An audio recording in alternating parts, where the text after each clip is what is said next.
Carefully drain your spaghetti, making sure to shake off any excess water, and add it directly into the pan with our rich, flavorful chicken sauce.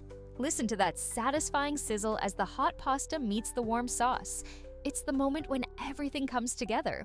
Use tongs or a large spoon to gently toss the spaghetti, ensuring every strand is coated in that savory, aromatic sauce.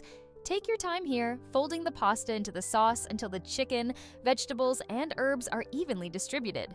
Watch as the sauce clings to the spaghetti, creating a perfectly glossy finish.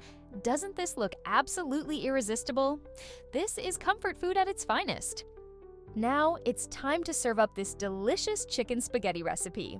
Start by plating a generous portion of the spaghetti, making sure each strand is perfectly coated in that rich sauce.